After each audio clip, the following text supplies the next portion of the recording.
Bienvenidos a un nuevo episodio de Los Especialistas Responden, la iniciativa del Centro de Salud Santa Inés para llevarles información, para llevarles todo lo que necesitan ustedes de salud.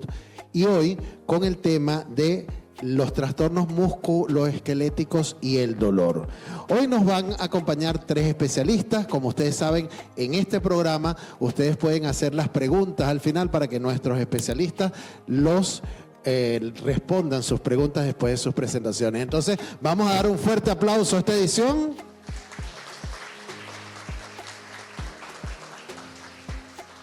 Y vamos a agradecer a nuestros especialistas y a todas las personas que nos acompañan por habernos prestado esto. Sin más, vamos a comenzar con un nuevo episodio de Los Especialistas Responden. La doctora Karime Gómez, traumatólogo, que nos va a hablar de artrosis de rodilla. Buenos días. Buenos días. Bueno, bienvenidos. Esperamos que esta actividad sea de provecho para ustedes, porque así fue preparada, ¿okay? Cualquier duda, pues la anotan allí y al finalizar la actividad, pues respondemos ya en conjunto. A mí me toca exponer el tema de artrosis de rodilla, ¿okay? Y vamos a empezar con lo que es el concepto, ¿bien? Entonces, la artrosis de rodilla es una enfermedad degenerativa de origen multifactorial que puede afectar a una o ambas rodillas, ¿sí? Y no es más que el desgaste de esas estructuras internas de las rodillas que pueden tener múltiples orígenes. De manera alusiva, presentamos en esta primera diapositiva lo que corresponde a una rodilla sana con su cartílago intacto, sus ligamentos, meniscos, y ya hacia el lado izquierdo ya presentamos una rodilla con bastantes cambios de desgaste que corresponden al desgaste del cartílago. Ya de hecho la erosión aquí es tan fuerte que podemos evaluar y evidenciar lo que es el hueso como tal, que no debería verse, y múltiples osteofitos. Esto siempre viene acompañado de daños de los meniscos, que son dos estructuras que sirven de especie de amortiguador, ¿ok? Entonces, de manera alusiva, presentamos dos láminas más o menos de qué es o cómo debería estar ese cartílago o esas estructuras, y lo que hacemos a semejanza en la primera diapositiva es un piso limpiecito, pulido, que no tiene irregularidades en su superficie, y ya después cuando empezamos a presentar daños de acuerdo al grado, pues ya no va a estar tan liso, tan pulido, con algo de irregularidades de acuerdo a la zona que se lesione, ¿ven? Y bueno, de allí respondemos más o menos a qué origina este tipo de enfermedad. Y como dijimos, responde a muchas causas. Dentro de ellas, y una que cobra importancia, es el peso de la persona, ¿sí? Está asociado, y de hecho ya está documentado, que el sobrepeso de solo 500 gramos en la rodilla genera una presión de entre 700 a 900 gramos, ¿sí? Eso quiere decir que si tenemos 1 kilo de sobrepeso, no quiere decir que tenemos 1 kilo de presión, es mucho más. Debemos tener entre kilo 400, kilo 700, dependiendo de lo que tengamos de excedente. Eso como primero. Tenemos también en las personas jóvenes deformidades angulares, como la que vemos acá. Vemos y observamos que los miembros no están alineados, que de hecho tenemos que las rodillas se acercan hacia el medio, que es conocido como un genus valgus, o lo contrario, que es esta deformidad, que es un genus varus, ¿okay? Esto mecánicamente nos condiciona a descargar peso desproporcionalmente hacia la rodilla y predispone a cargar un compartimiento, bien sea medial o lateral, de más peso, y a final de cuentas, a la larga, a un largo plazo, vamos a tener más desgaste de esas estructuras. Otra de las causas es el sedentarismo. ¿Por qué? Porque todas las articulaciones mantienen una estabilidad que ya viene dada por ligamentos, ¿ok? Y también por estructuras dinámicas que vienen siendo los músculos. Entonces, una persona sedentaria que no realice alguna actividad física, pues va a tener poca cantidad de músculos que nos ayude a generar estabilidad en esa rodilla. Otra de las causas periarticulares que no sean propias de allí de la rodilla, tenemos fracturas o dentro de la articulación, como lo vemos aquí, una fractura mesotelial, o fracturas de la rótula o fracturas del fémur distal, que comprometen a largo plazo la viabilidad de esta articulación y predispone, y esto es un factor importante en una persona, de generar una artrosis de manera prematura, que es una persona que no se ha fracturado. ¿Y qué influye o qué lo acelera? Vemos nuevamente que aparece en primera instancia el sobrepeso, ¿sí? Una persona que mantenga, se habla de un índice de masa corporal que sea por encima de 25, ¿sí? Que hablamos de sobrepeso, ya después de 30 hablamos de obesidad, pero siempre es recomendable estar dentro de los parámetros normales, ¿sí? Porque si no, vamos a sobrecargar mecánicamente la rodilla y eso va a demandar más de la articulación, por lo cual vamos a generar más desgaste. El sedentarismo y la alimentación, más o menos por lo que le digo, una persona sedentaria tiene en su etapa joven pues menos consumo de su masa muscular, pero ya después de los 40 vemos que la masa muscular empieza a disminuir y va a ser más difícil ganar masa muscular, ¿sí? Las personas que realicen actividades deportivas de alto impacto, ya sea montañismo, senderismo, como observamos en las láminas, de manera viciosa. Observamos que quedó especie de un defecto allí que a mediano o largo plazo va a predisponer a esa persona a desgastar más rápido la articulación. Ahora, ¿qué factores pueden retrasar el desarrollo de esta enfermedad? Como primera lámina, destacamos la nutrición, ¿sí? La nutrición, y siempre a los pacientes en la consulta les insisto que es una nutrición no guiada por un tutorial o por algo, pero sino por casos individualizados. No es lo mismo una persona con hipotiroidismo de 60 años a una persona de 20 años sin ningún tipo de comorbilidad.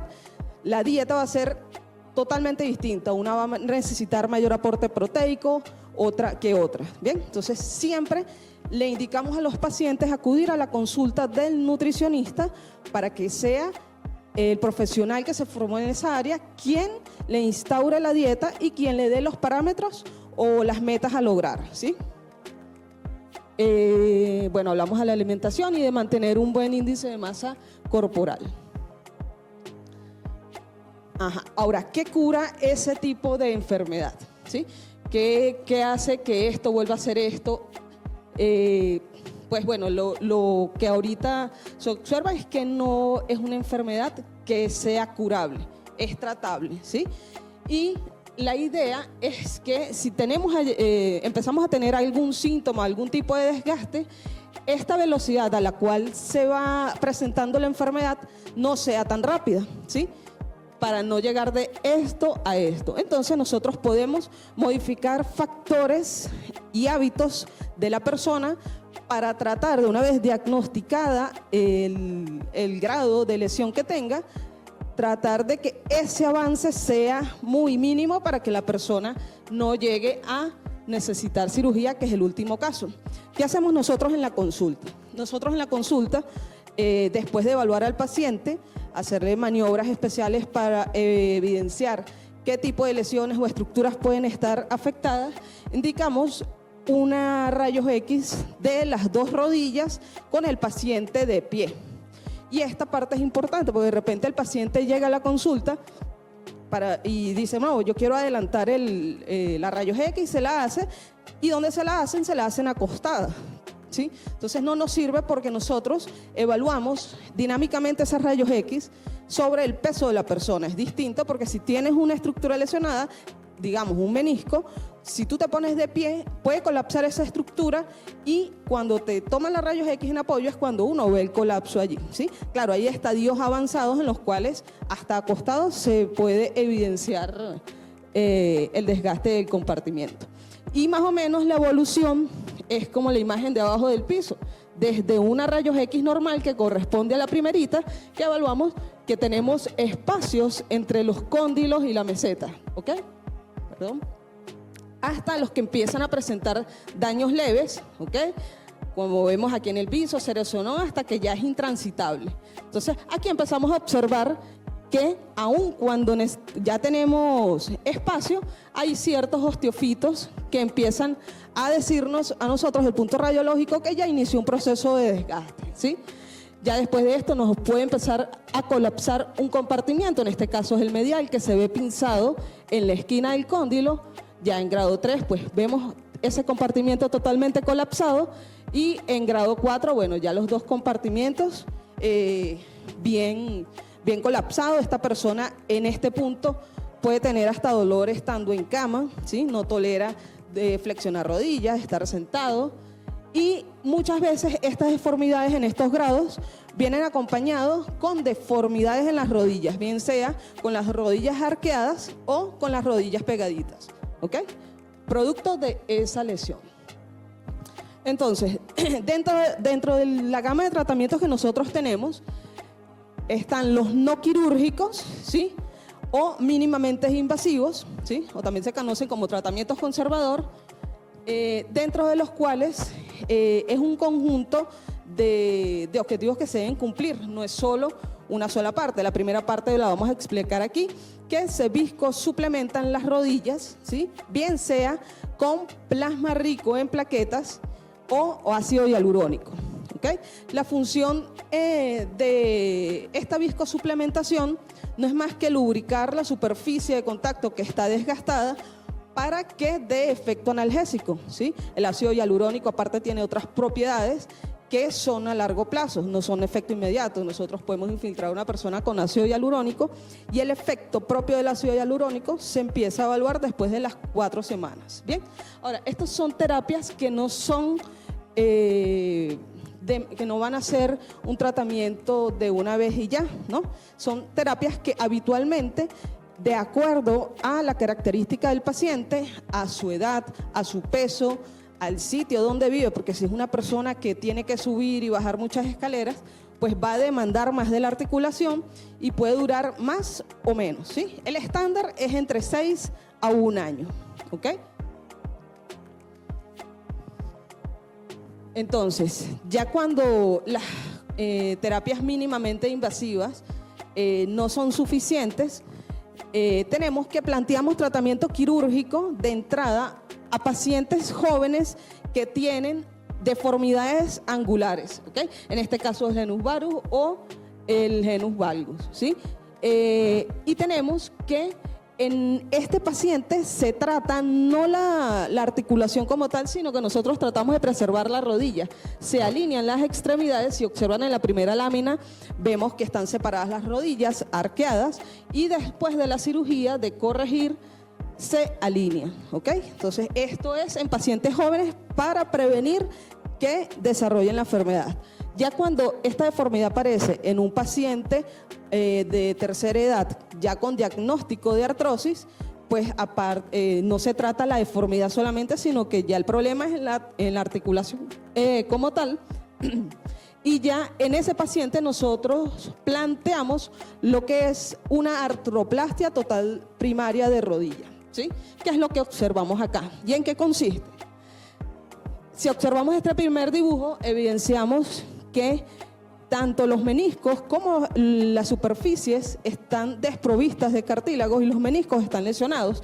Ya aquí no hay manera de revertir este tipo de lesión, y lo que se hace es resecar esas superficies y colocar el dispositivo que va a reemplazar la acción de la rodilla. ¿Bien? Radiológicamente, ¿cómo veríamos esta lesión? Algo así, ¿sí? Entonces aquí colapsa compartimiento medial, se reemplaza y inmediatamente el paciente, el dolor postoperatorio que va a tener no va a ser dependiente de la articulación como tal, sino de la incisión quirúrgica, que va a ser mucho, mucho menor.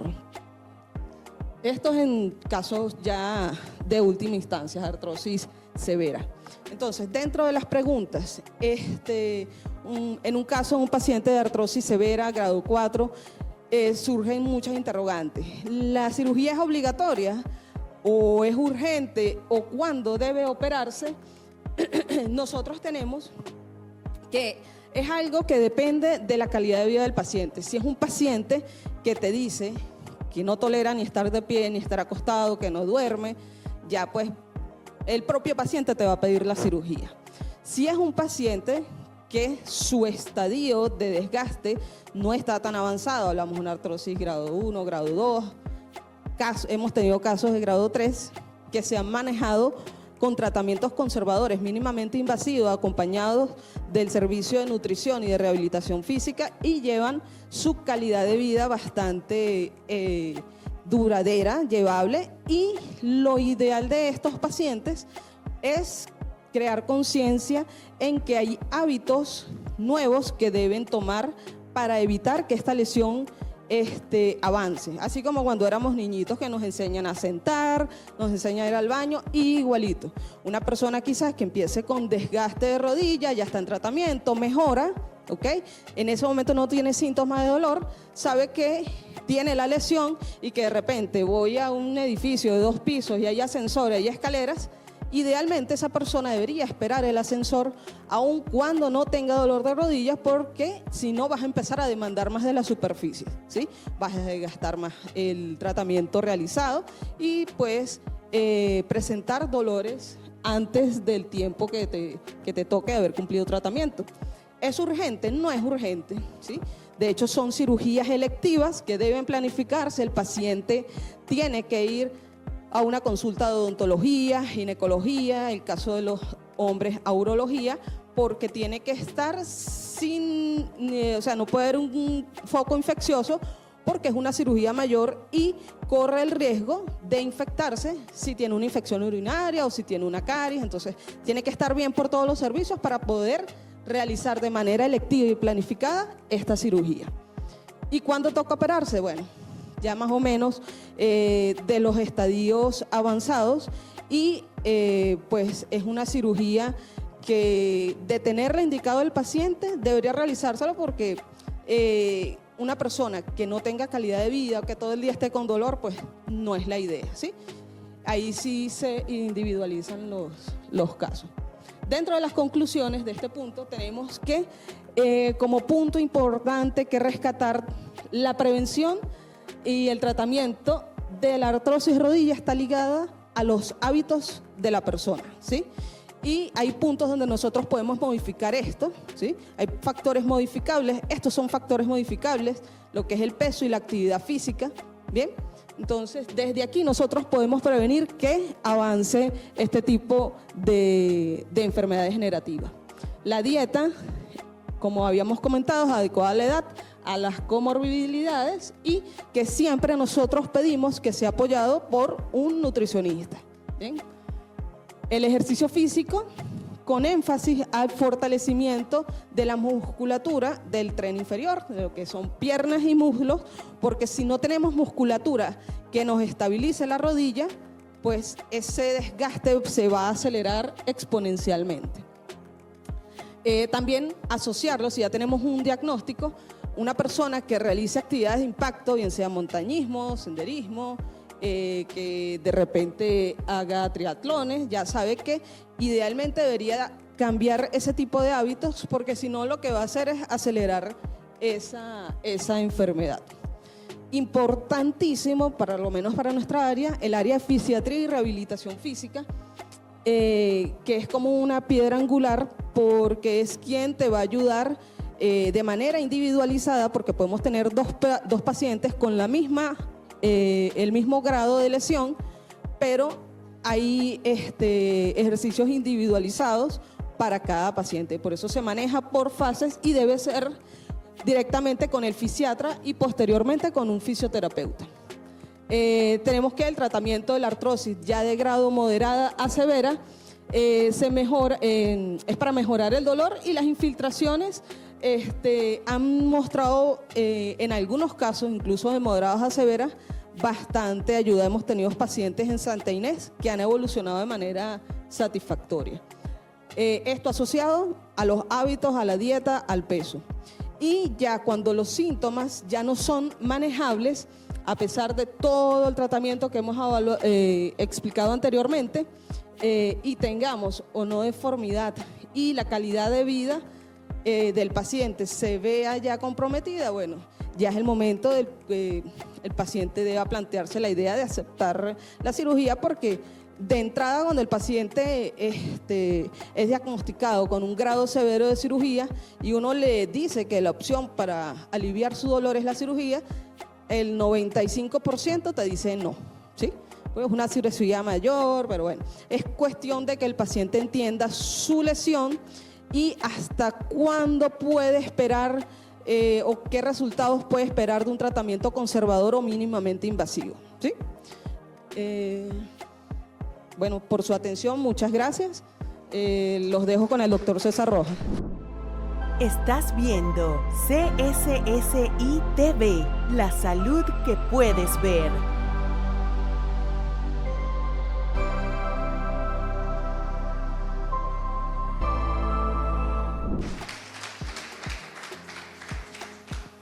Bueno, vamos a darle el fuerte aplauso a la doctora Karime con esa interesante información. Y mientras nos preparamos con el doctor César Rojas, vamos a aprovechar también para agradecer a dos organizaciones, y esto no es publicidad sino agradecimiento, que siempre están con nosotros prestándonos su apoyo. Hoy día la gente de Gamma Food y la gente de el Grupo Leti, especialmente su línea del dolor. Repito, no es publicidad sino agradecimiento. Entonces recibimos con un fuerte aplauso al doctor César Gómez. Recordamos que es importante que tengamos los teléfonos celulares en silencio porque esto se está grabando, entonces es muy importante que nos apoyen con eso, que los teléfonos celulares estén en silencio para que la grabación salga bien. Doctor César Gómez, con ustedes. Buen día, ¿qué tal? Mucho gusto. Bueno, vamos a... Yo les voy a hablar un poco sobre el hallux valgus, popularmente el juanete. Los médicos siempre conseguimos una forma complicada de llamar las cosas. Vamos a llamarle juanete por comodidad. Hallux hace referencia al dedo gordito y valgus es una deformidad donde el dedo se va hacia afuera. Entonces vamos a comenzar por definirlo, y es una patología musculoesquelética de múltiples causas, donde la característica principal es la desviación del dedo gordito hacia el lado fuera externo del pie, que se acompaña de otras complicaciones que las vamos a ir explicando en el momento. En cuanto a las causas, ¿qué ocurre con el hallux valgus? Bueno, es una patología asociada generalmente al calzado, a hábitos que tenemos las personas en el mundo civilizado. Esto no pasa en poblaciones indígenas que caminan descalzos y no sucede. Esto es algo cosmopolita completamente. Vean cómo en un zapato de tacón, y sobre todo asociado al sexo femenino, son calzados en posiciones poco prácticas, poco ergonómicas para el funcionamiento normal del pie, y terminan deformándolo a largo plazo, de manera que prácticamente los hábitos, entre otras causas, pues son los que nos producen este hallux valgus. ¿Y qué influye en su avance? Bueno, yo se los pongo siempre en términos llanos, como que les voy a dar el ejemplo con este pie que tenemos aquí, en donde la línea verde es un tendón que él suele ir por encima de los huesos, él suele ir derechito por encima, y cuando esto se cumple, pues todo está bien. El problema es cuando el pie se empieza a deformar por el zapato, por cualquier causa, enfermedades reumáticas. Una vez que el dedo gordito se empezó a venir para acá, el tendón deja de estar en el medio y pasa en el punto rojo, y vean cómo el pie, el dedo gordo con su hueso de abajo, se empiezan a comportar como un arco. Esta cuerda del arco, ya una vez que lo sacó, empieza a sacarlo cada vez más. Es decir, que si el dedo ya empezó a deformarse, él va a tender siempre a avanzar en su deformidad. Entonces, les hago esta comparación con las riendas de un caballo. Tenemos el tendón en el centro y equivale a cuando uno está llevando un caballo en línea recta. Pero si uno, como el tendón deforme que jala hacia un lado, si uno le jala las riendas al caballo hacia determinado lado, él va a tender a girar. Y esto mismo es lo que le va a pasar al dedo gordo mientras ya ha empezado la deformidad. Llega un punto en que el dedo gordo, en esta desviación, comienza a chocar con los dedos vecinos, con el segundo, con el tercer dedo. Y en este momento se van a empezar a asociar deformidades de los demás dedos. Todo lo que empezó con un dedo gordo que empezó a desviar, tiende a avanzar más y empieza por tamaño a ganarle la pelea por espacio a los dedos más pequeños. Entonces les queda dos opciones a estos dedos. O se arrullan, se enganchan, se recogen o se cruzan, que ahora se los voy a mostrar en como varias de las deformidades que pueden pasar. Les reitero entonces que una vez que la deformidad empezó va a tender al avance. ¿Qué tan grave puede ser? Bueno, se las puse de izquierda a derecha con un pie donde solamente vemos el juanete, el dedo gordito, pero que se acerca al segundo dedo. Y aquí se empieza a cruzar un poco y ya en este vean como los dedos pequeños empezaron a recogerse para darle espacio al gordito. Y estos son casos avanzados en pacientes reumáticos donde se cruza completamente por debajo y puede haber incluso separación de los dedos más pequeños. Entonces es un conjunto de deformidades que puede ir sumando más y más, y lo que empieza con un dolor en donde se cruza el dedito puede llegar a dolores en la planta y dolores en los dedos.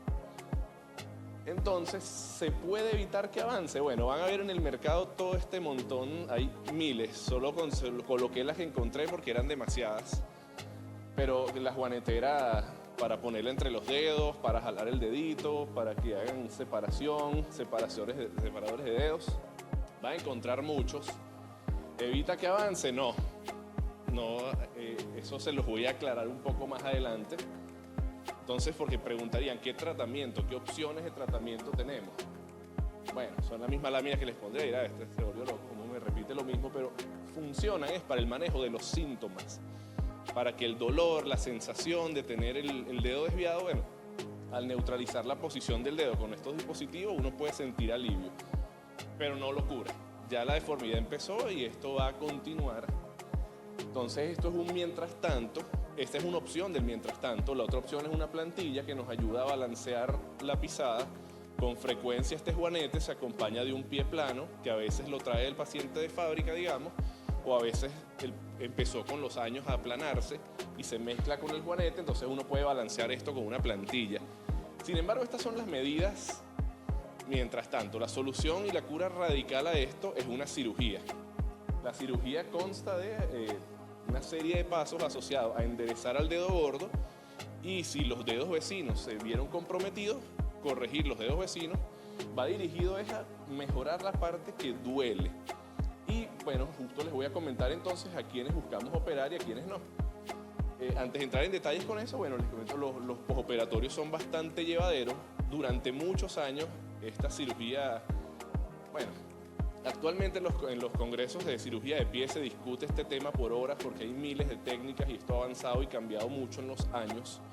Sin embargo, antes eran cirugías muy dolorosas con posoperatorios muy fuertes y que volvía a salir el juanete. Esto con los años se ha logrado cambiar. Actualmente son cirugías de menos de una hora con manejo del dolor bastante adecuado y una independencia relativamente alta porque el paciente sale con un zapato como esto y camina desde el mismo día después de la cirugía.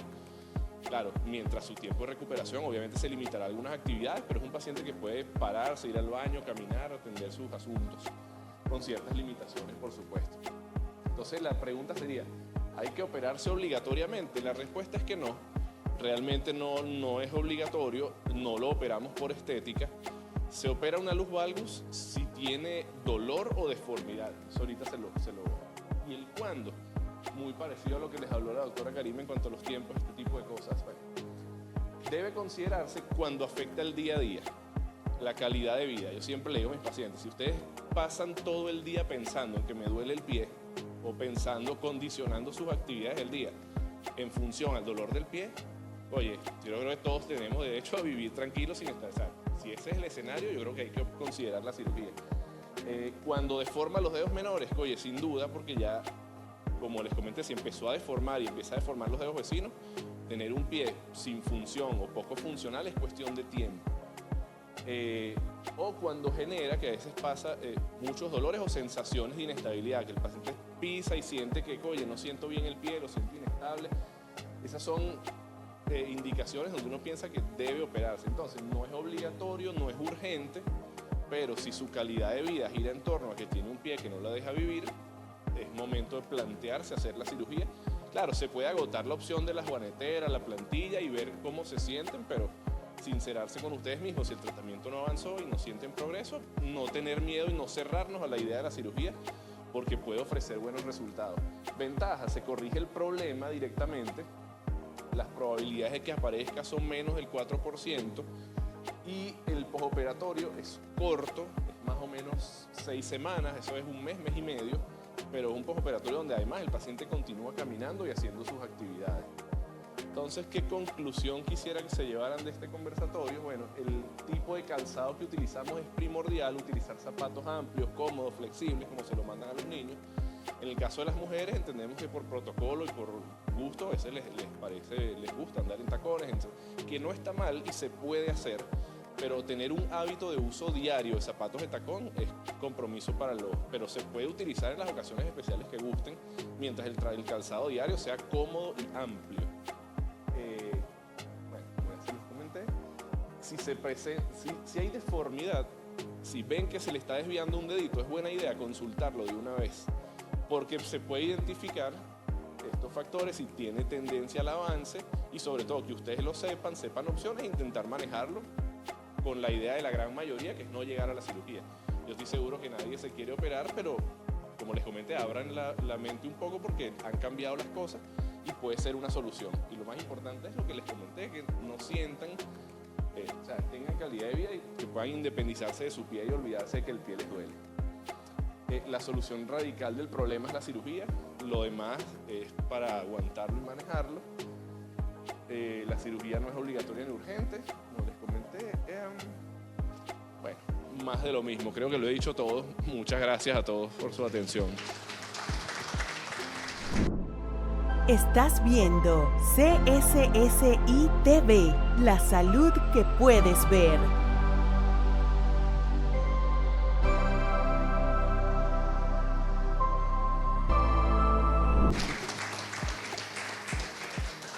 Gracias, doctor, y seguimos viendo, bueno, vemos cómo no tenemos que vivir con dolor, porque hay gente que se acostumbra a vivir con dolor y no tenemos, y es justamente el tema que nos viene a hablar ahora nuestra siguiente panelista, que es la doctora María Hermina Escalona. Ella es especialista en el dolor, ella nos va a hablar de ese tema. Bienvenida, doctora. Mientras la doctora se va colocando ahí, llegamos a su presentación. Quiero recordarles que tienen unas hojitas allí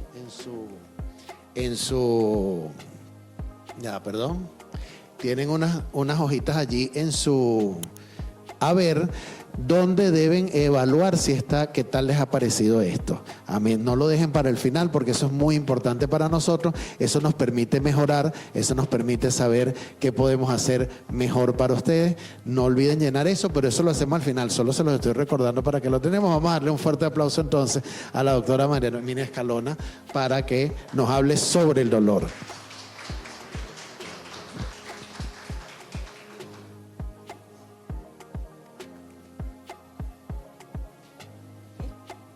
Buenos días, gracias a todos por haber acudido a este llamado, a esta invitación a compartir con nosotros temas tan importantes. Y bueno, les voy a hablar sobre el dolor de espalda baja. ¿Okay? Comienzo diciéndoles que este es uno de los principales motivos de consulta en la clínica del dolor o en la medicina del dolor, como actualmente se le llama por la Asociación Internacional para el Estudio del Dolor. Entonces, comenzaría diciéndoles de dónde proviene o cuál es el origen de la palabra espalda. En un principio, en latín, se le denominó espátula o en diminutivo espata, y le llamaban espada corta fuerte. Luego los griegos la denominaron o se referían a la espata como lo que nosotros conocemos como los omóplatos, que son las estructuras triangulares fuertes que tenemos en la espalda. Posteriormente, los españoles se refirieron en un término más adecuado, si podemos decirlo así o llamarlo así, y definieron a la espalda como la parte posterior del cuerpo que se extiende desde la base del cuello hasta la cintura. Mas, sin embargo, actualmente eso no es así, y cuando me invitaron a hablar de dolor de espalda, yo les dije que si nos íbamos a poner a hablar de dolor de espalda, podíamos pasar toda una semana hablando de dolor de espalda. Entonces, mi sugerencia fue de hablar de dolor de espalda baja, ya que, como les dije anteriormente, es el motivo de consulta más frecuente en medicina del dolor. Ok. Cuando un paciente llega a la consulta, tiene muchas formas de referirse a que duele su espalda baja. Y entonces le dicen, yo acudo porque tengo lumbago. El lumbago es la forma coloquial de definir el dolor de espalda baja. La forma adecuada de definirlo es lumbalgia, que en su concepto es el dolor de la espalda baja cuyo origen está relacionado con un trastorno músculo-esquelético, hablando en términos generales, que desde el punto de vista esquelético hablamos de lumbar.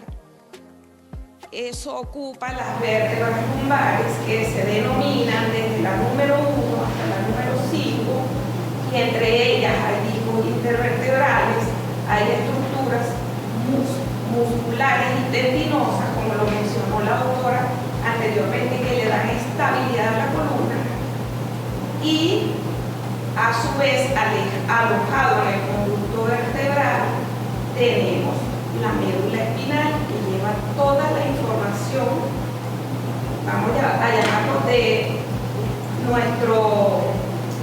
nuestra parte nerviosa, en el caso de la región lumbar, de toda la parte nociceptiva, en el caso de la región lumbar, de toda la parte nociceptiva, y también estaría incluido acá en el dolor de espalda baja la región sacra, que también son 5 vértebras que están fusionadas. También los pacientes dicen, acudo porque tengo una lumbociatalgia o una lumbociática, o como hablábamos esta mañana, lo conversaba con los doctores y quisiera que nos fuésemos con un concepto más claro. La forma no es decir tengo una asiática, ¿ok?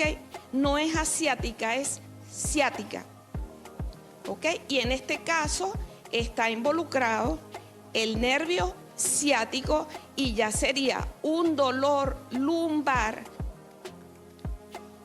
que con irradiación, porque está involucrado el nervio ciático. Con eso quiero que se vayan claros de esta conversación que tenemos hoy en la mañana. El dolor lumbar puede ser agudo cuando tiene menos de 6 semanas de evolución desde que apareció el dolor, y crónico cuando es desde las 6 semanas o más. También el dolor lumbar o la lumbalgia puede ser específica, que como pueden observar solo representa un 20%, que es cuando se conoce la causa que la originó, y en un mayor porcentaje de los casos no se conoce su causa y es inespecífica.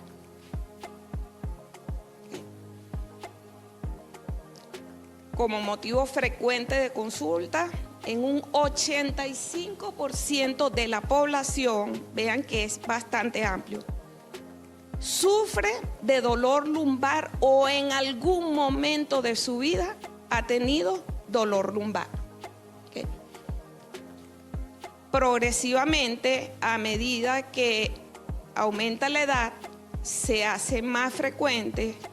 En mi experiencia y en los estudios que hay de dolor lumbar, es más frecuente en mujeres y por encima de los 60 años de edad.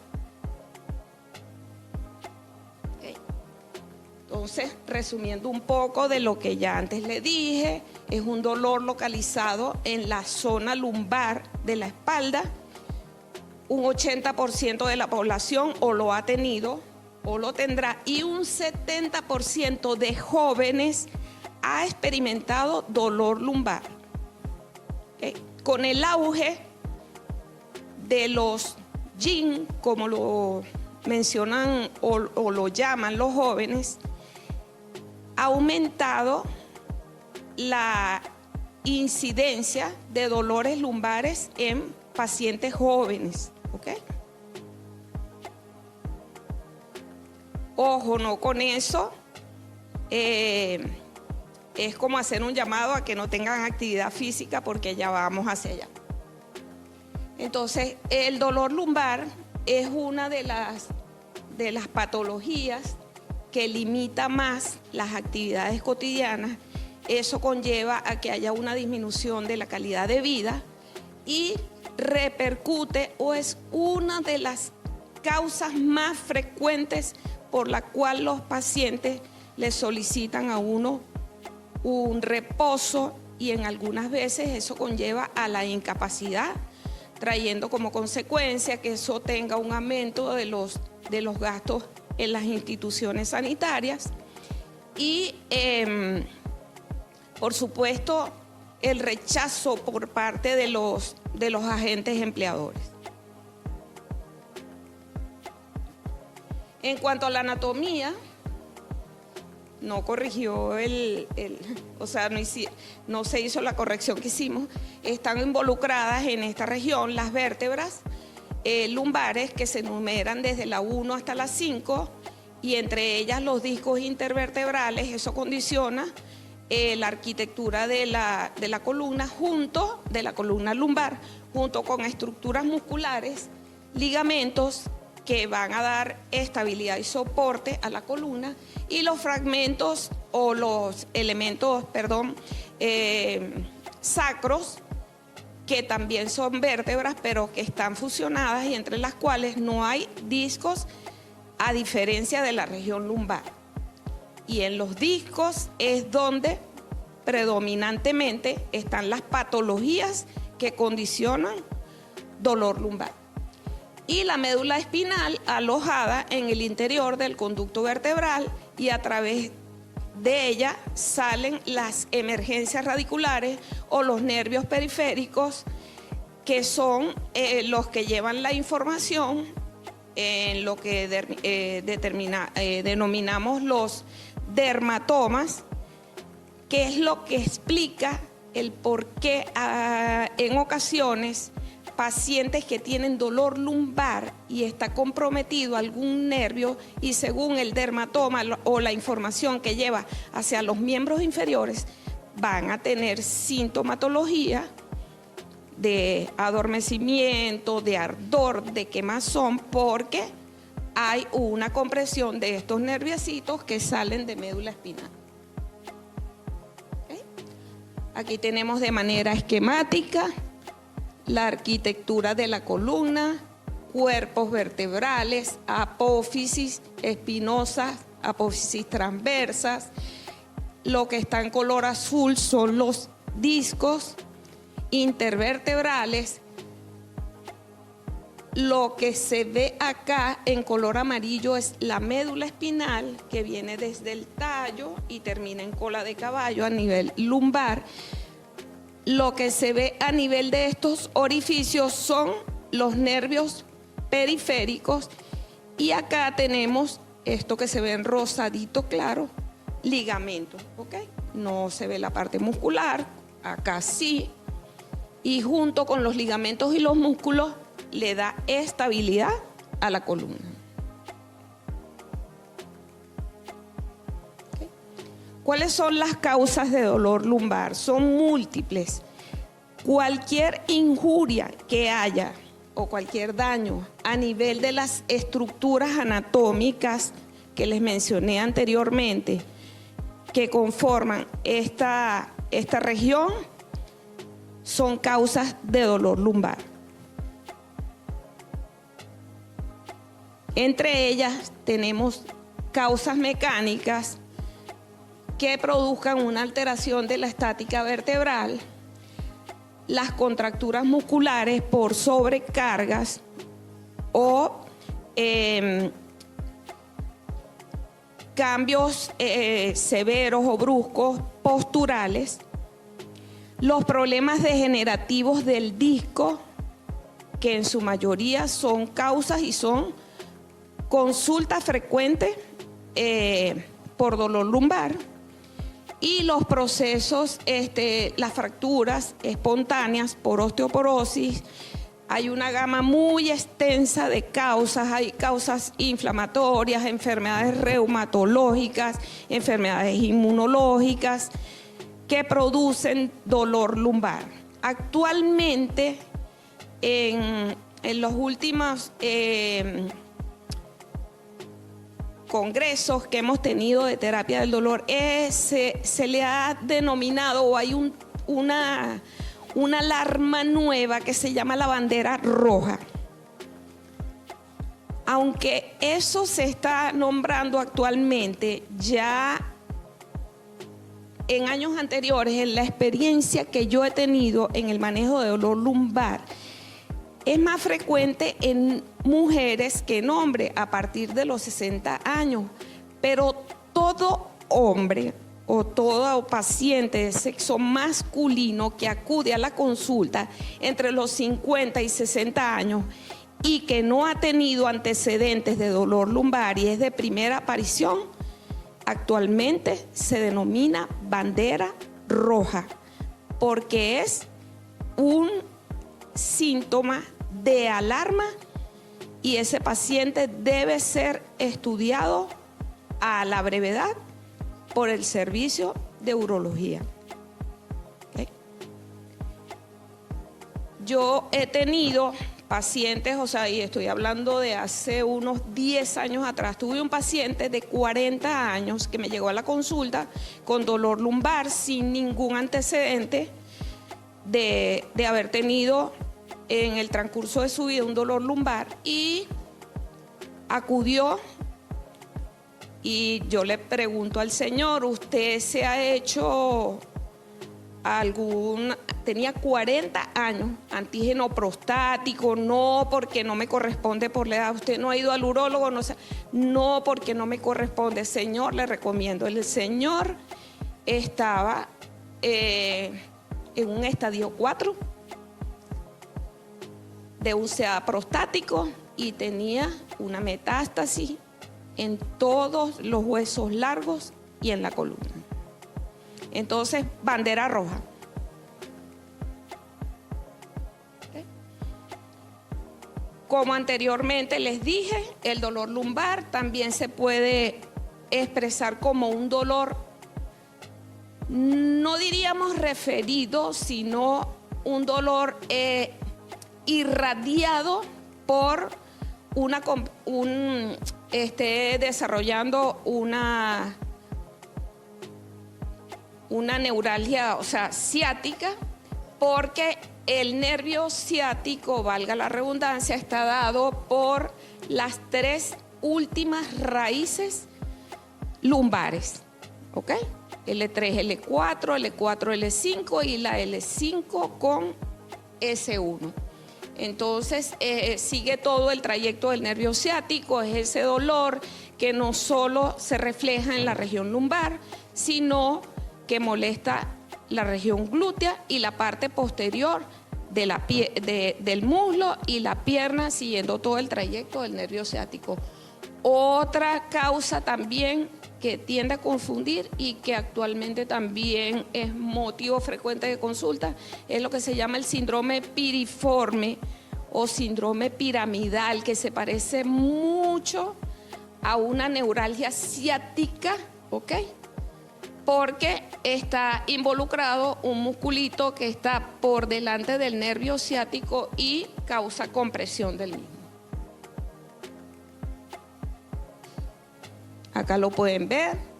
Sin embargo, la distribución, para que lo vean, del lado derecho del nervio ciático y el del síndrome piramidal, que por supuesto no sigue todo el trayecto que lleva el nervio ciático.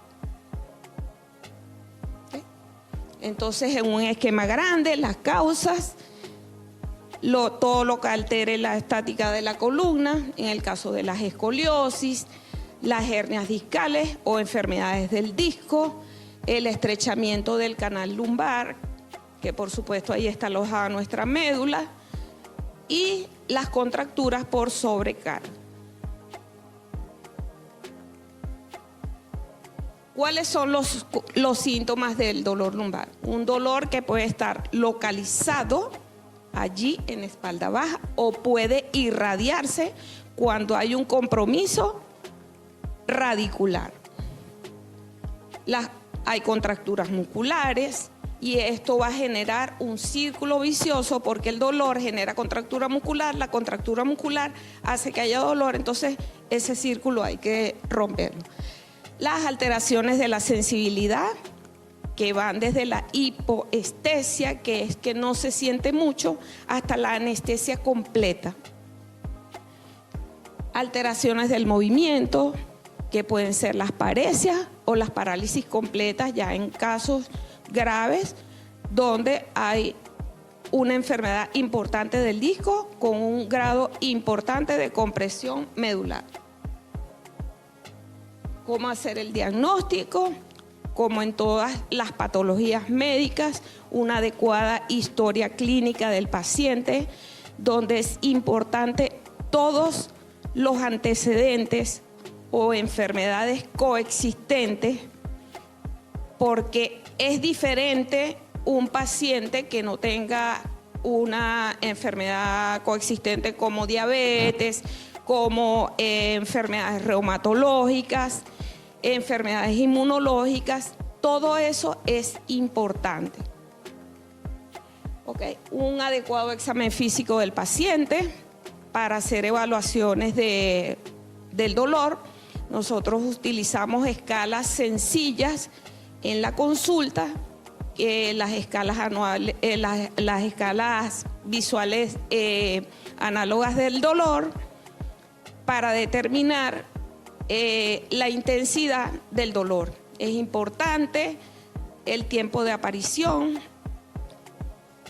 para clasificar si se trata de un dolor agudo o de un dolor crónico, y cómo ha evolucionado el dolor en el tiempo, el tratamiento que ha recibido, a qué consultas ha acudido, si ha hecho o no terapia física o rehabilitación. Todo eso es importante en la historia clínica. Las características del dolor también son importantes porque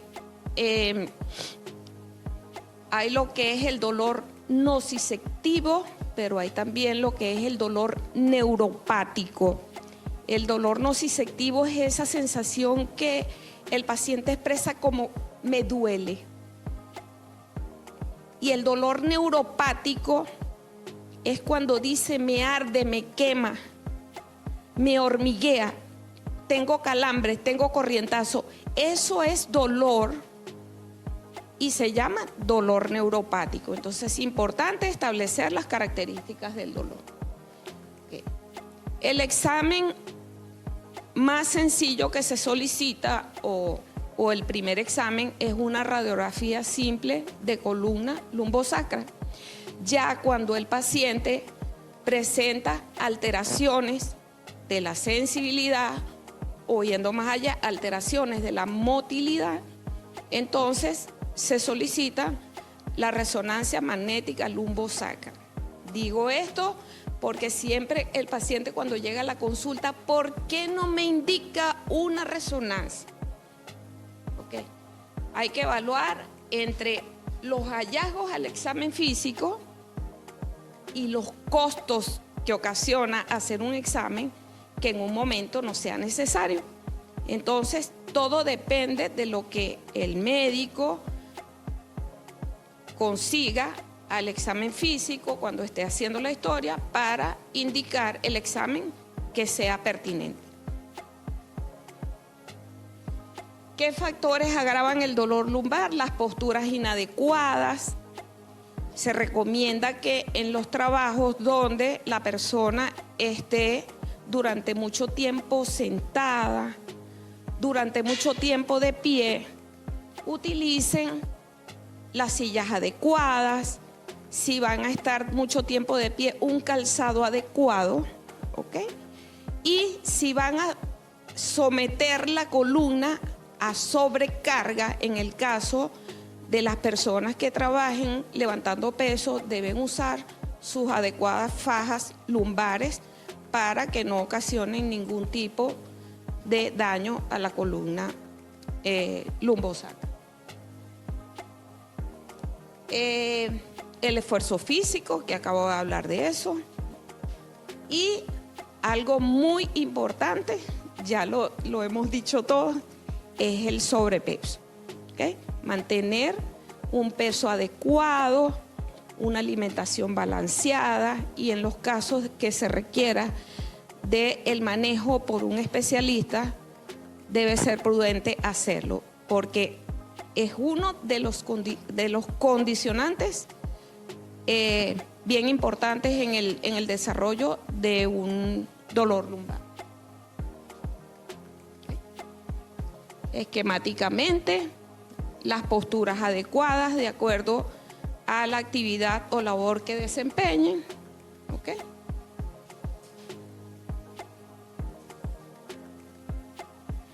Y el tratamiento, en el caso de dolor, nosotros siempre, los terapistas del dolor,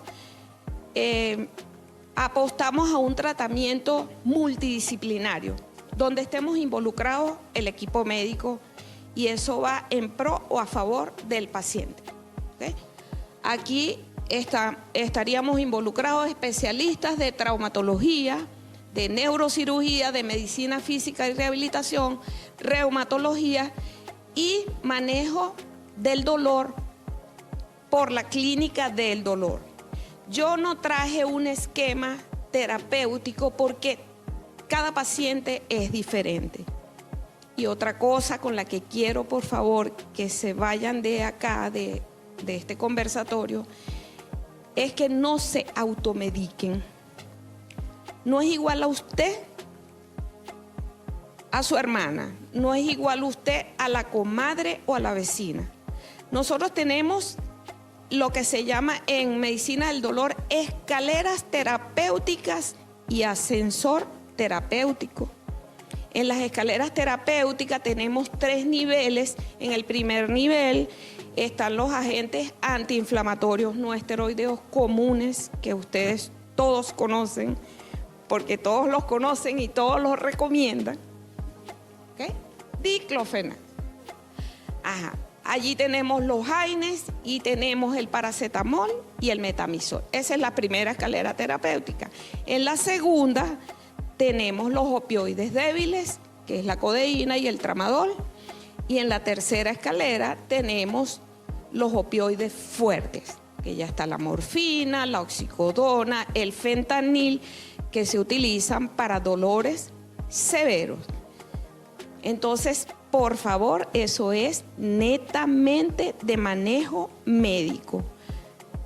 Y las combinaciones que se hacen de tercera escalera con primera escalera, eso lo hacemos los terapistas del dolor. Y el ascensor terapéutico es diferente, es cuando nos venimos desde la tercera escalera hasta la primera, dependiendo de las características del dolor, de la intensidad, de lo que le condicione y le afecte en lo que respecta a la calidad de vida del paciente. Entonces, cada pieza de todas las especialidades y de todo el equipo médico es importante para que el paciente esté bien. Por eso cada uno de nosotros pone una pieza importante. Si un paciente, como lo mencionaron ellos anteriormente, de primera instancia se le pone o se le indica tratamiento médico. Si el paciente, y simultáneamente se va manejando con el servicio de rehabilitación, con el médico tratante, en este caso, si los traumatólogos refieren a un paciente por dolor lumbar a clínica del dolor, lo vamos manejando en conjunto. Es la idea por el bien del paciente. Por eso cada pieza de cada uno de nosotros es importante y es por el bien del paciente. Bueno, muchas gracias. Estás viendo CSSI TV, la salud que puedes ver.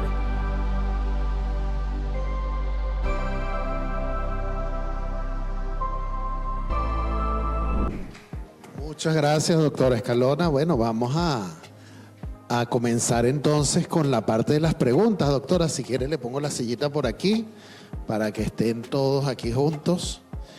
Y bueno, cuando les toque se van parando. Fíjense, es el momento, van a pasar las muchachas buscando las preguntas. Ya tengo algunas de sus preguntas aquí. Yo se las voy haciendo y ustedes van respondiendo. La primera pregunta que tenemos, dice, es para la doctora Karime. Doctora Karime, ¿cuántas inyecciones de plasma o de ácido hialurónico requiere el tratamiento de rodillas en artrosis moderada? Buen día. Bueno, como hemos mencionado, siempre es importante la evaluación del paciente, ¿ok? En la consulta, porque antes de llegar a la decisión de qué vamos a usar y cuántas sesiones, siempre hay que evaluarlo físicamente y radiológicamente, ¿ok? Habitualmente nosotros manejamos esquemas de ácido hialurónico que son de varias dosis, que pueden ir de 3 a 5 de acuerdo al paciente, ¿sí? También manejamos las infiltraciones con plasma, que el esquema que tenemos ahorita son 3 sesiones y la última se complementa con ácido hialurónico de una sola dosis, ¿ok? Entonces, cuando manejamos netamente las infiltraciones con ácido hialurónico, es una presentación que viene multidosis, ¿sí? Y el que usamos cuando infiltramos con plasma es uno que viene en presentación más concentrada y viene en una presentación de unidosis. Todo esto va a depender del estadio en el que esté el paciente, la edad del paciente y si tiene algún comórbido asociado o no, ¿sí? La segunda pregunta sigue con usted, doctora. Dice, las personas que tienen que subir y bajar muchas escaleras a diario, aún llevando pesos o bolsas, ¿cómo evitar dañar las rodillas?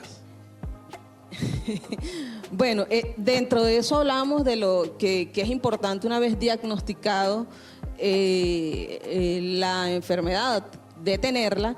Hay que tener en cuenta que hay que modificar hábitos, ¿sí? De repente, por lo menos tenía una paciente que para llegar a su casa o tenía una casa de varios pisos que la cocina quedaba en el primero, ella dormía abajo. Yo le dije, bueno, tienes que simplificar las cosas en tu día a día.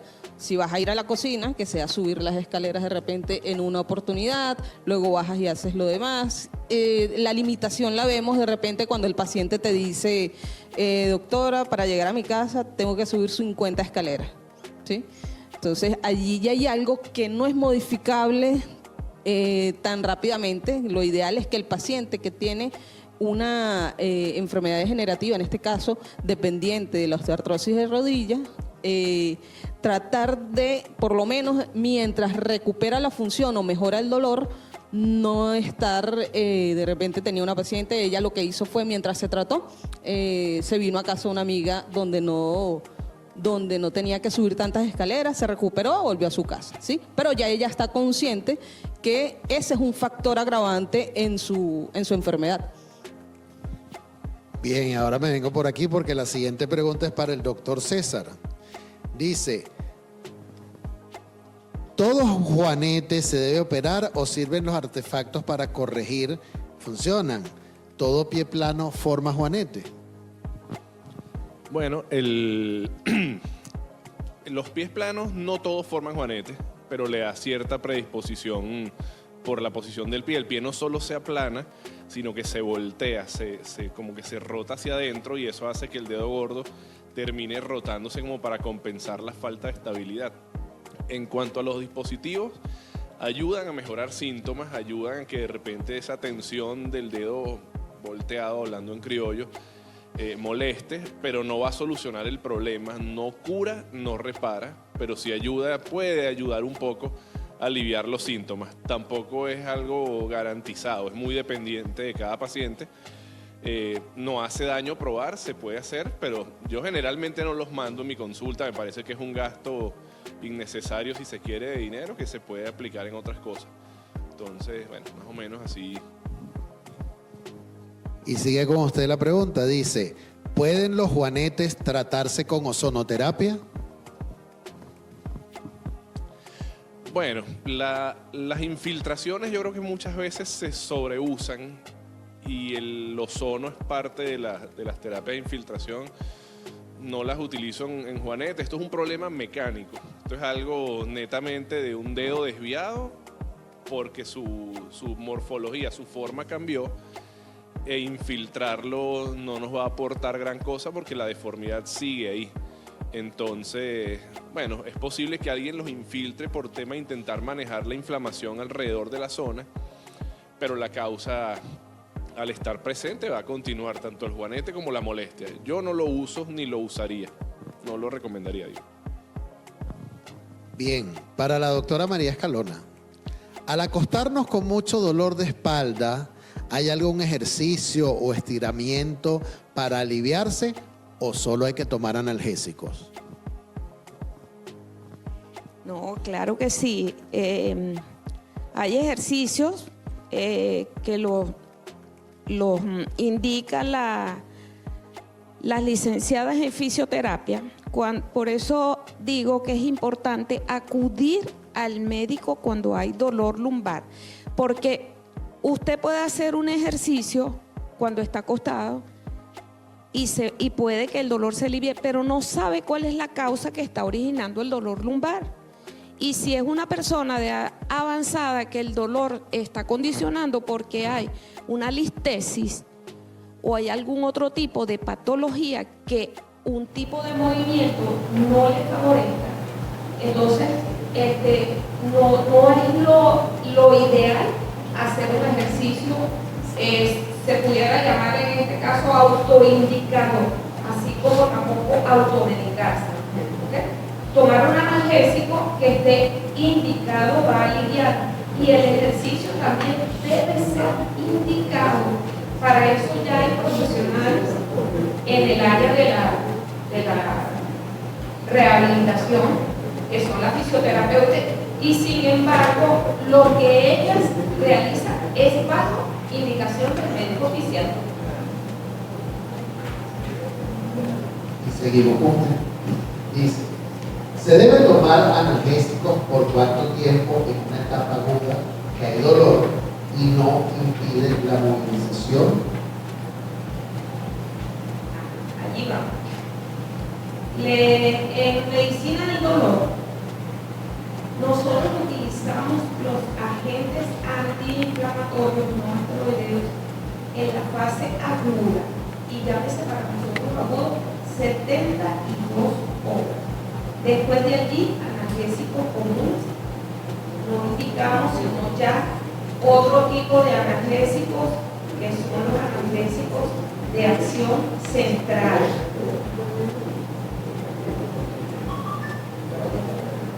Que dice que en una etapa aguda que hay dolor y no impide la movilización. se indica este tipo de analgésico, agentes antiinflamatorios no esteroideos, pero, ojo y claro, no más de 72 horas. La siguiente pregunta sigue por el mismo índole, dice, ¿cuántas ampollas de un medicamento como la dexametasona podría colocarse en un tratamiento agudo que presenta dolor nivel 8 en escala de 1 a 10? En escala de 1 a 10. Bueno, la dexametasona tiene sus limitaciones precisas, pero preferiblemente en un dolor a esa escala, que ya es un dolor intenso, se utilizarían medicamentos analgésicos de escalera terapéutica nivel 3, o sea, viniéndose en ascensor para calmar el dolor de esa intensidad y luego vamos disminuyendo hasta utilizar medicamentos de escalera terapéutica 1, donde están los agentes antiinflamatorios no esteroideos. Yo creo que es un buen momento para recordar lo que han dicho los doctores aquí y siempre lo repiten todos los especialistas. Yo les dije al principio que la prevención es la mejor medicina porque es la que evita que nos enfermemos, pero una vez que estamos enfermos, la automedicación no es la solución. La solución es acudir al especialista para que pueda evaluarnos y así generar el tratamiento necesario para aliviar lo que ya tenemos. Entonces, ante un dolor que ya persista, la solución es acudir al médico a ver por qué ese dolor se da. Vamos a continuar entonces. La escoliosis, una vez que se da, queda en la persona. No sé qué más comer. La escoliosis, una vez que se da, queda en la persona. No está definida. Así que, ¿quién la responde?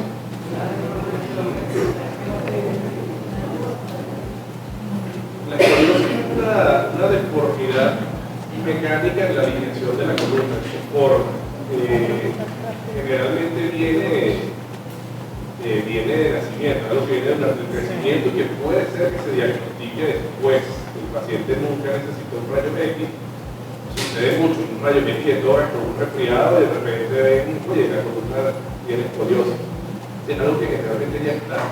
Causas adquiridas de la escoliosis de adulto es raro, generalmente va asociado a fractura, a deformidad, una fractura colapsa. Pero bueno, una vez que la escoliosis probablemente ya estuvo. No sé si por ahí va la pregunta. La siguiente pregunta dice, ¿una afección renal puede manifestarse con dolor lumbar? Una afección renal puede manifestarse con dolor lumbar. Sí. Eso es uno de los diagnósticos diferenciales, solo que al examen físico es bien importante. Nosotros tenemos maniobras y hay signos que le dicen a uno de acuerdo a lo que ya o sea, uno sigue el examen físico y los exámenes complementarios, que en este caso sería un examen de orina, y los antecedentes del paciente, que son importantes, uno hace el diagnóstico diferencial de un dolor lumbar o un cólico renal o cólico renal. Esta pregunta es para la doctora Karina. Dice, el uso de células madres puede servir como tratamiento no quirúrgico aunado a plasma y al ácido hialurónico. Sí, correcto. Las células madres también se usan en rodillas, solo que no se hace consulta. Es un procedimiento que tiene que ser realizado en quirófano porque se realiza la sangre, se va a obtener al cual nosotros hacemos de efecto inmediato. Y bueno, un procedimiento que no aguanta el paciente en una consulta. Pero sí, también es un procedimiento que se realiza. Esto es para la doctora María Escalona, realizando terapias y ejercicios en la casa. ¿Cuánto tiempo aproximadamente es la recuperación del síndrome de Guillain-Barré? Como dije antes, anteriormente. O sea, cada paciente es individualizado. Y realizar ejercicio en la casa. ¿Qué tipo de ejercicio? ¿Acudió usted al médico oficial? ¿Acudió usted a medicina del dolor? Entonces, recuerden que siempre es importante la indicación del tipo de ejercicio adecuado. No sabe usted como paciente si está haciendo lo que le va a ser beneficioso para mejorar un síndrome de tiralidad. Y la otra cosa es que, o sea, cada paciente responde de manera diferente. Puede ser que usted no tenía un síndrome de tiralidad, sino que tenía un dolor lumbar o una sobrecarga o por alguna otra razón, y no puede predecirse con cuántas de esas terapias o de esos ejercicios que usted presume que te va a mejorar, eso va a evolucionar en mayor o en menor tiempo.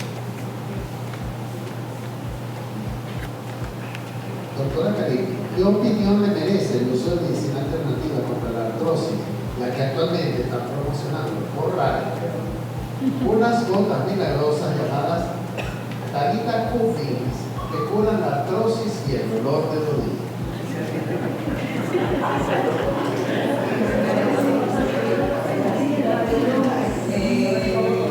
Sí, bueno, vimos que de acuerdo al grado de artrosis o al grado de desgaste que tiene las rodillas, no sé si les ha generado un disgusto y ustedes dicen, bueno, porque eso no se repara.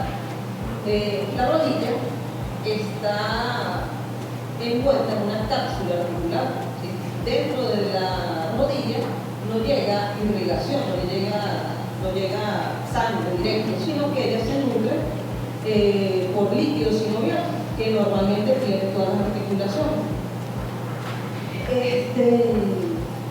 Las gotas, que promocionan allí en radio, poca penetración podría tener, si es que tiene un medicamento para poder ser usado, debe tener estudios que eso lleva años realizarlos y dudo que lo tenga.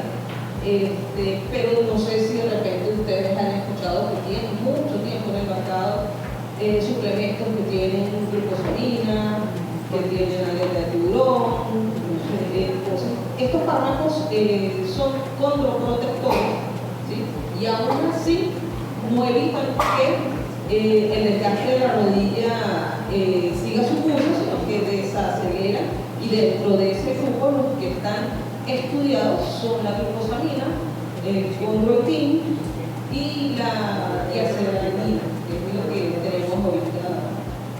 Pero lo demás está como suplemento vitamínico, y como les digo, los que tienen mucho tiempo en estudio aún no son concluyentes en que ayuden a reparar, ¿sí? De hecho, pueden tener dentro del grupo de estudios 100 personas y la mitad prefiere mejoría de dolor y la otra mitad sigue su curso natural, ¿sí? Entonces, algo que aún todavía concluye. Estos que les nombré no tienen las gotas, no sé si no creo que tengan. Muy bien. Voy con las dos últimas preguntas porque lo demás han sido agradecimientos por lo que han ustedes expuesto el día de hoy. Entonces, vamos a darle un aplauso a tu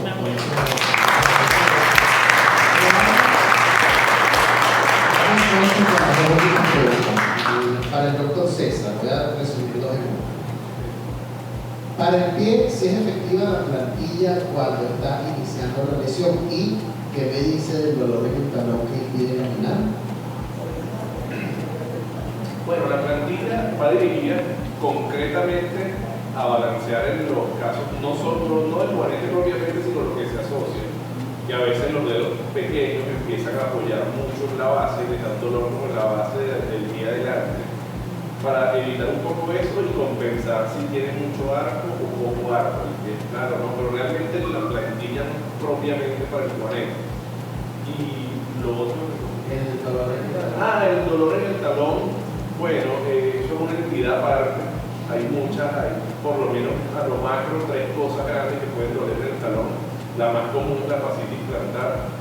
Y hay son muy diferentes los tres ejemplos de dolor en el talón. Entonces es correcto y lo más adecuado es ir a la consulta para tocar, porque a pesar de que es el talón en sí, son tres zonas distintas que pueden doler y uno puede orientar mejor, porque el tratamiento de las tres cosas es muy distinto también. Entonces, pero sí hay manera de diferenciarlo y de dar un tratamiento específico a cada uno.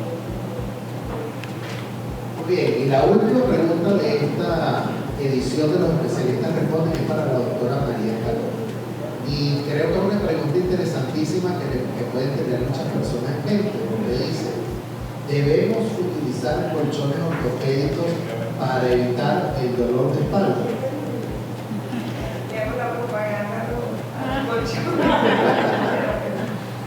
Bueno, el uso de un buen colchón, independientemente de la marca, eso va en pro de una buena postura para el descanso, que es una de las partes importantes en nuestra cotidianidad, ya que luego de pasar todo el día en el trabajo, tal vez utilizando una silla que no es la más adecuada, una silla económica, es bien importante. Ahorita hay una gama amplia de colchones que ya ni siquiera los llaman ortopédicos, sino colchones terapéuticos, y no dígase para pacientes con enfermedades.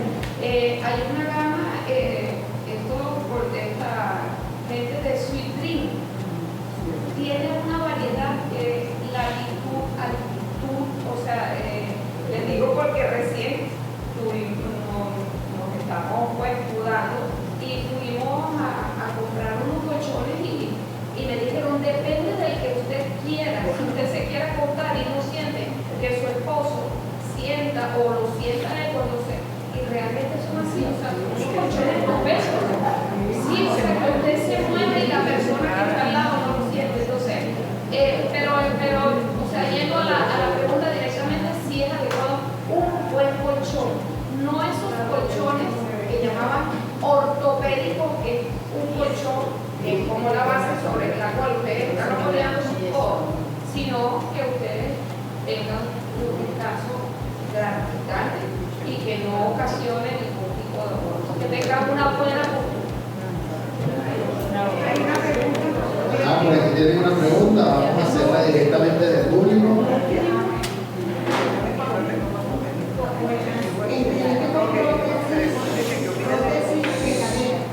Pero tengo un dolor constantemente tengo dolor, además de que tengo hernia discal. Entonces no sé si ese problema es de la prótesis o es de la hernia.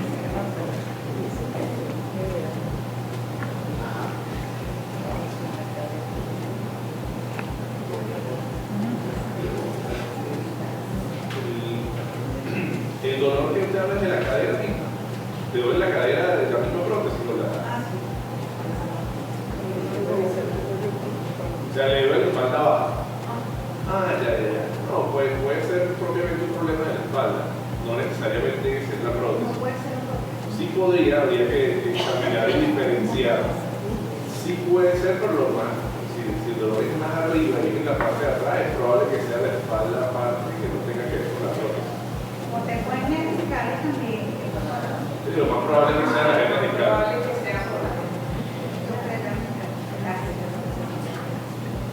Bueno, y así, porque aquí son nuevamente comentarios y ahí están preguntando por dos medicamentos.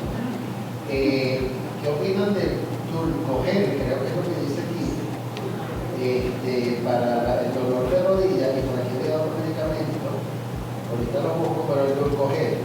Y el Alrodal. ¿Qué opinan de esos dos medicamentos para los dolores?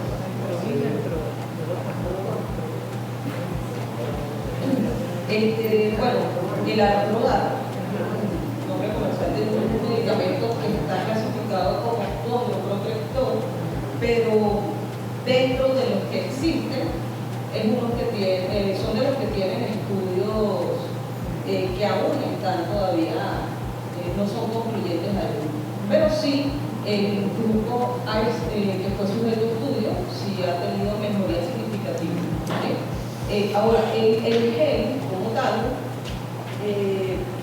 no lo conozco, pero imagino que debe ser un gel mentolado que debe dar sensación de frío a la rodilla. Eso pudiera mejorar síntomas, más no tratar causas, ¿sí? Entonces, dentro de los suplementos que en este caso es de la prolactina, de acuerdo al grado de desgaste o artrosis que presenta el paciente, estará indicado o no.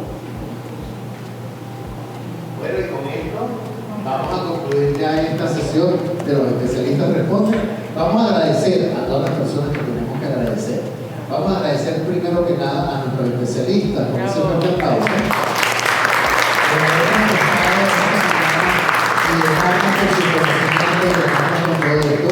Vamos también a agradecer a la Facultad de Ingeniería que nos permite este espacio maravilloso. Vamos a agradecer al Departamento de Producción Audiovisual de la Escuela de Comunicación Social que nos permite las cámaras para poder grabar.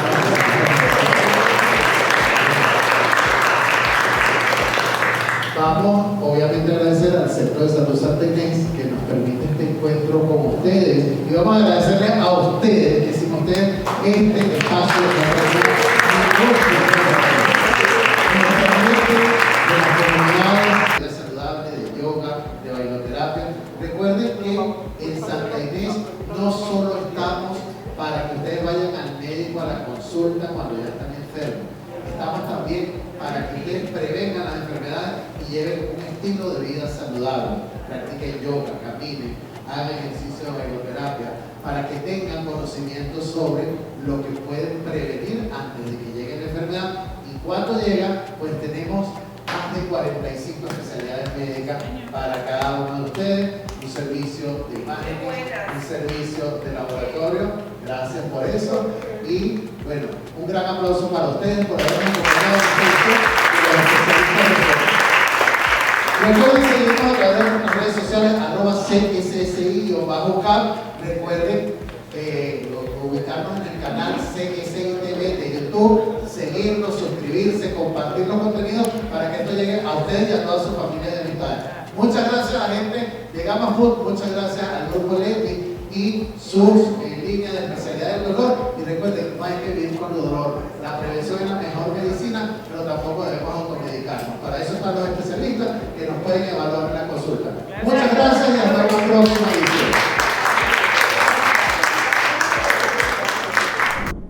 Y con esto llegamos al final de esta edición especial de Los Especialistas Responden. Queremos expresar nuestro más sincero agradecimiento a la Facultad de Ingeniería por abrirnos las puertas de este maravilloso espacio, a la Dirección General de Cultura y al Departamento de Producción Audiovisual de la Escuela de Comunicación Social por su invaluable apoyo técnico. Un agradecimiento especial a nuestros especialistas quienes con su conocimiento y experiencia enriquecen nuestras vidas. Y por supuesto a ustedes, nuestra comunidad, por su constante interés y apoyo.